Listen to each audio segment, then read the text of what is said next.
लोगों ने हरियाणा में इस बार नरेंद्र मोदी के नाम पर वोट दिया था और ये उम्मीद की थी कि अब ऐसे ही सरकार यहां पर आएगी जिससे अच्छे दिन वहां पर भी पहुंचे।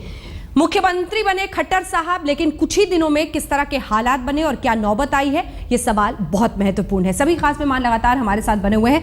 राम अवतार जी, जल्दी से आपसे एक जवाब चाहेंगे। एक सवाल मैंने आपसे पूछा था, उस सवाल का मुझे प्लीज एक स्पष्ट जवाब दीजिए। नंबर 1, रामपाल इस वक्त कहां है? नंबर 2, क्यों छिप रहे हैं वो महिलाओं और बच्चों के पीछे?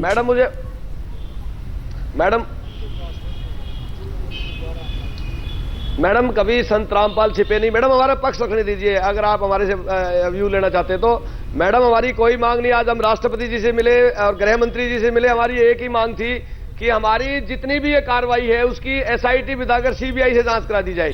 पहला संत है जो सीबीआई से जांच करा रहा है। 2006 में हाईकोर्ट ने इसके ऑर्डर पास कर दिए थे सीबीआई की जांच के। उसके बाद भी पिछली सरकार ने ऐसा काम नहीं किया और हमारी सीबीआई जांच को रोका जा रहा है। यही हमारी आज भी है। हमारी लड़ाई उन भ्रष्ट जजों के खिलाफ थी और हमने आवाज उठाई और उसकी हम सजा भुगत रहे हैं।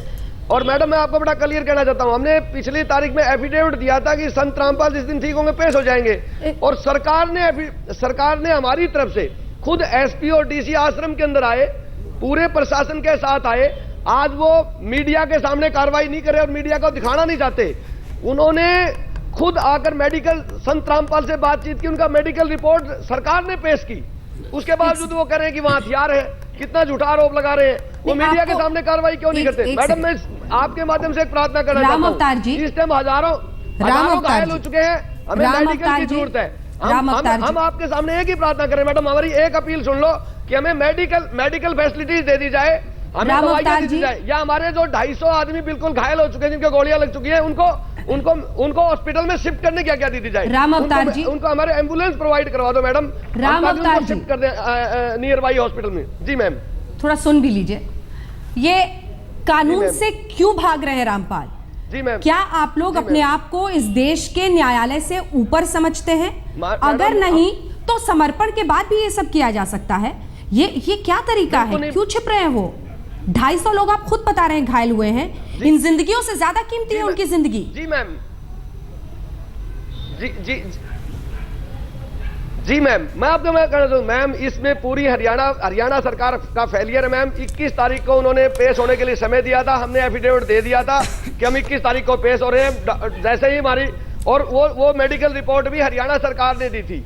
मुझे जवाब के तौर पर बहुत उम्मीद थी भी नहीं आपसे। कमिश्नर ने वो रिपोर्ट पेश की। ईमानदारी से मैं बताती हूँ, जवाब के तौर पर मुझे बहुत ज्यादा उम्मीद थी भी नहीं आपसे।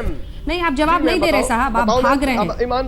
जैसे रामपाल भाग रहे हैं वैसे आप भी भाग रहे हैं। सवाल ये है सिर्फ कि कहां है रामपाल, क्यों डर रहे हैं पुलिस से, क्यों न्यायालय के सामने अपने आप को समर्पित नहीं करते? उनकी जिंदगी क्या आम लोगों की जिंदगी से ज्यादा महत्वपूर्ण है? कौन है ये रामपाल? आखिर क्यों नहीं वो कानून के सामने आ रहे हैं? ये है मेरा सवाल। आपके पास जवाब नहीं है इसका, मुझे पता। आप बने रहिए हमारे साथ, लौटेंगे आपके पास। अब एक बार पाल सिंह साहब, एक सेकंड सर, आ रहे हैं राम अवतार जी। पाल सिंह साहब, एक सेकंड। संत रामपाल 2006 से 2000 से लगातार कोर्ट में पेश होते रहे मैम।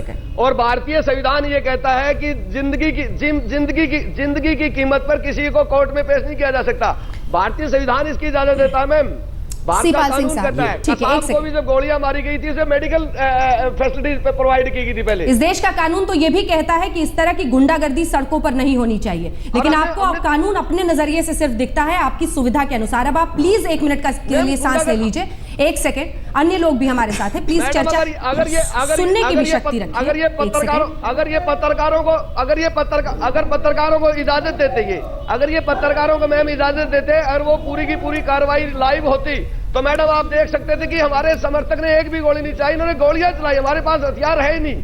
पाल सिंह साहब, आप प्लीज 1 सेकंड रुक जाइए। 1 सेकंड रुक जाइए। ये मीडिया के सामने कार्रवाई क्यों नहीं करते मैम? सिपाल सिंह साहब, ये जिस तरह से पुलिस लाचार आज नजर आई और उल्टा मीडिया पर हमला करने लगी। पहले तो आपने इतना वक्त दिया उन्हें कि उनके समर्थक इस तरह की गुंडागर्दी की पूरी तैयारी कर पाए। ये क्या है? मैं 2 बातें आपसे करना चाहता हूँ। सबसे पहले अभी आपने जो आदमी बोल रहे थे राम अवतार जी, ये लॉ एंड ऑर्डर की तो धज्जियां उड़ा रहे हैं। बिल्कुल मार कुटाई कर रहे हैं, रिएक्शन कर रहे हैं, फोर्स रिएक्शन कर रहे हैं। तो इस तरह से पुलिस को कहेंगे कि नहीं जी आप तो शांत रहे, वो नहीं हो पाएगा, पुलिस को एक्शन लेना पड़ेगा। दूसरा सवाल आपका कि पुलिस को एक्शन कैसे लेना चाहिए, इतनी देर आराम क्यों किया जी? इसके लिए मैं आपको बताना चाहता हूँ कि ये हमारी हिस्ट्री बन गई है कि पुलिस अल्टीमेटली टारगेट में आती है, आना भी चाहिए, we are instrument of law, हमें करना चाहिए। लेकिन ये जो prolong nip the evil in the bud वाली बात होती नहीं। भिंडरा वाला का शुरू किया, पॉलिटिकल इन्फ्लुएंस से बढ़ता बढ़ता बढ़ता गोल्डन टेम्पल के अंदर एक आर्मरी बना ली गई, कमांडो खड़े हो गए, इतना कुछ हुआ, तब जाना पड़ा। उसका कॉन्सिक्वेंसेस आपने देखे। आप राम जन्मभूमि में कुछ नहीं करना, कुछ नहीं होना, 40,000 फौज मेरे साथ थी, हमें कुछ नहीं करने दिया, उसके बाद जाके जब गिर गया उसके कॉन्सिक्वेंस आपने देखे। सच्चा सौदा है राम रहीम सिंह उसका। तो मैं ये कहता हूं कि इसमें मैं एक पार्टी दूसरी पार्टी की बात नहीं करना चाहता। इस पॉलिटिकल पार्टी का वहां हुकूमत थी, जिस सब देते हैं, इनका एक ही है कि हमें किसी तरीके से कैसे वोट मिलेंगे। उन वोट को मद्देनजर रखते पहले इसको जो भी समस्या होती है उसको प्रोलॉन्ग करने देते हैं, और देन जब आउट खींच देंगे, और जब आउट ऑफ प्रोपोर्शन हो जाती है। से भी पुलिस की उस हरकत को नहीं सही ठहराया जा सकता कि मीडिया पर हमला किया, लेकिन सियासी शह में ये सब कुछ होता है। जब प्रोपोर्शन हो गई, जो प्रॉब्लम है बहुत ही आउट ऑफ, फिर आपने हमला कराया, उस वक्त भी आपने धकेल देते हैं हम, नॉट क्वालिटेटिव पीपल। जो आदमी मिला न्यूमेरिकल स्ट्रेंथ में भेजो भेजो भेजो भेजो, अंदर 30,000 आदमी है, 40,000 न्यूमेरिकल स्ट्रेंथ की क्या जरूरत है? वो बुखला के जब आते हैं तो उस वक्त तो मीडिया के ऊपर हमला शुरू कर दिया। इसका सीधा जवाब जीवीएल जी और संजय जी दोनों से लेंगे, लेकिन उससे पहले दीपा जी मैं एक बार आपके पास आना चाहती हूँ। आप चूंकि हिंदू महासभा से हैं, कोई इलाज है ऐसे बाबाओं का, ये जो सेल्फ स्टाइल गॉडमैन होते हैं जो कि आप हथियारों के साथ हमला कर रहे हैं पुलिस पे, ये कौन से लोग हैं, ये कौन सा धर्म है? बिल्कुल, देखिए पहले तो मैं सबसे यही कहना चाहूंगी कि ये बाबा और संत का आडंबर है, क्योंकि ये संत का कोई आचरण इनका है नहीं। जहां करोड़ों की संख्या में इन्होंने हथियार रखे हुए हैं, लोगों को वहां इकट्ठा किया हुआ है, लेडीज को और बच्चों को उन्होंने अपने संरक्षण के लिए, अपने बचाव के लिए सामने बैठाया हुआ है, यानी एक मैन पावर एक तरह से इकट्ठी की हुई है। ये एक संत के कहीं से भी लक्षण नहीं है। जो इंसान मैन पावर इकट्ठी कर रहा है, हथियारों को साथ में लेकर बैठा, इसका मतलब उसका आगे का कहीं ना कहीं उसे ये पता है कि मेरे साथ ऐसा होने वाला है। अदरवाइज अगर वो एक संत है तो संत जैसा आचरण करे। दूसरी बात, जैसे आपने कहा कि इसका क्या इलाज होना चाहिए, तो उस बात का जवाब यही बनता है, इसका कोई इलाज नहीं है सिवाय जनता की, कि जनता को ये देख लेना चाहिए कि जिसको आप संत मानकर पूज रहे, जैसे कि अभी उनके समर्थक यहाँ जुड़े हुए थे जो बड़ा उनको संत संत बाबा बाबा कह रहे हैं, तो उन्हें कोई ये समझाने वाला हो कि अगर वो रियल में संत हैं या बाबा हैं तो उन्हें लोगों को बचाना चाहिए, उन्हें अपने आप को सरेंडर कर देना चाहिए। जितने लोगों की जान वो जोखिम में डाल रहे हैं उन्हें न डालकर अपने आप को समर्पित करें। ये अंधविश्वास लोगों को अपने आप के अंदर से खत्म करना चाहिए। देखिए जो आप चिल्ला रहे हैं ना, ये क्या नाम है इनका, इन जनाब का राम अवतार जी, जो आप चिल्ला रहे हैं ना, चिल्लाने से सच्चाई नहीं बदलेगी। आप बार बार चिल्ला कर एक ही बात कह रहे हैं। आप अंजना जी से भी यही कह रहे थे कि तमीज से तहजीब से बात कीजिए, संत लगाकर बात कीजिए। तो पहले आप प्रवक्ता होने के नाते पहले ये जानिए कि संत होता क्या है, संत की परिभाषा क्या होती है, आपको ये पता होना चाहिए पहले। जिसको आप आंख बंद करके पूजा कर रहे हैं, भगवान मान रहे हैं, वो लाखों लोगों के जीवन को खतरे में डाल रहे हैं, वो कहाँ का संत है? अगर वो इतना ही बड़ा संत है तो लाखों लोगों को बचाना चाहिए उसे, और सामने आ जाना चाहिए। जो संत का आडंबर वो कर रहा है उसे छोड़ देना चाहिए उसे। देखिए एक बात, जब तक इसका इलाज आपने पूछा, इलाज इसका एक ही है, ये अत्याचार। आप ये नहीं कहती सरकार क्या कर रही है? अप्रोच जा रही है। अंधविश्वास, जब तक रैशनलिज्म नहीं लाएंगे। दूसरी बात, जो एक्चुअल रिलीजन है उसमें ऐसा एक साइड में हो गया, उसमें वैक्यूम क्रिएट हो गया। एक रिलीजन, अच्छा रिलीजन, वो अपने साइड में है, उनमें वो आके कर नहीं रहे इनको कंट्रोल। वैक्यूम क्रिएट होने से ये कई ऐसे बाबा संत फर्जी लोग खड़े और सबसे बड़ी वजह जो सीपाल सिंह साहब ने बताई, जिसका अब मैं चाहती हूं कि दो बड़ी सियासी पार्टियां इस देश का सामना करें, जीवीएल साहब और जल्दी से संजय जी आपके पास भी। ये पॉलिटिकल पार्टीज ही शह देती है ना, पहले वो भी सोचती हैं कि वोट्स को इन्फ्लुएंस करते हैं, इनको बढ़ने दीजिए, पनपने दीजिए, उसके बाद हालात ऐसे बन जाते हैं। और जीवीएल जी, आज पत्रकारों तक को, चूंकि पहले श्रीकांत जी हमारे साथ थे, अब नौबत ऐसी आ गई कि पत्रकारों को पीटना पड़ा हरियाणा पुलिस के, ये क्या है? अब देखिए, जहाँ तक संत रामपाल का सवाल है, उनसे भारतीय जनता पार्टी की दूर दूर तक कोई संबंध नहीं है। नहीं, आप मानते हैं कि वो संत है? एक सेकंड जीवीएल साहब, आप संत लगा रहे हैं उनके सामने, आपको लगता है कि वो संत हैं?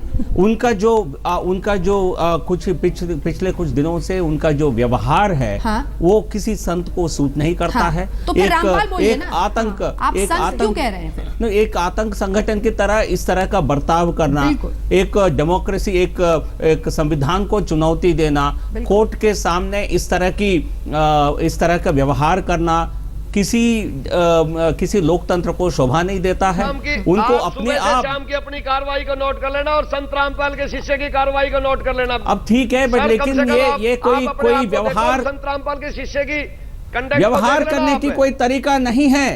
ये सभ्य समाज में इस तरह का व्यवहार किसी को करने की, सभ्य समाज में किसी को इस प्रकार की व्यवहार करने की कोई इजाजत कानून नहीं देता है, कानून से ऊपर नहीं है। आप सीबीआई की मांग कर रहा है सर। आप देखिए, वो अलग विषय है। एसआईटी की बात कर रहे हैं सर। संत रामपाल के शिष्य आज राष्ट्रपति और प्रधानमंत्री और गृह मंत्री से मिलकर आज उस अमानवीय व्यवहार के खिलाफ आवाज आपके सामने आप बिल्कुल ये सारे नहीं, आपकी जो भी मांगे हैं आप कह रख सकते हैं, लेकिन आप कानून को अपने हाथ नहीं ले सकते हैं। आप कानून को चुनौती नहीं दे सकते हैं।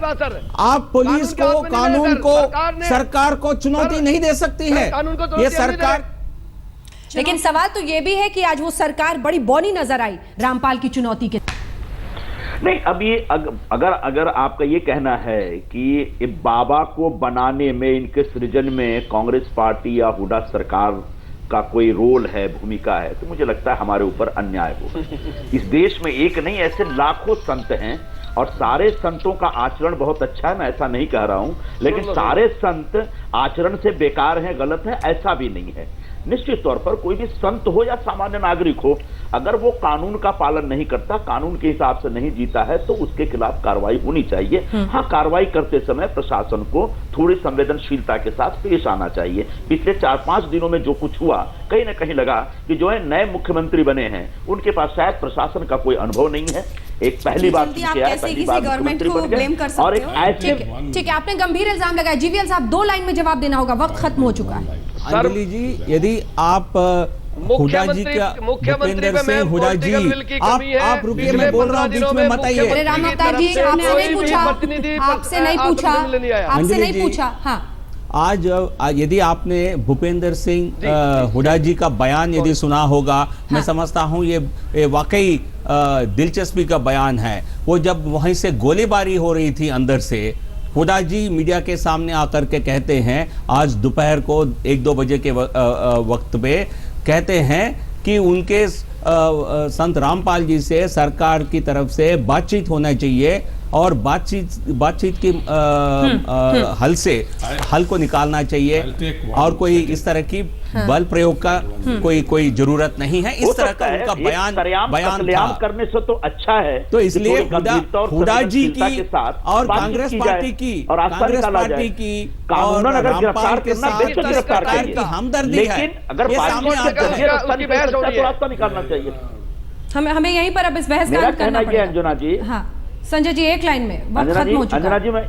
वक्त खत्म हो चुका है, मुझे बीच में ही आपको रोकना पड़ रहा है। बहुत बहुत शुक्रिया आप सभी का हमारे साथ इस चर्चा में शामिल होने के लिए।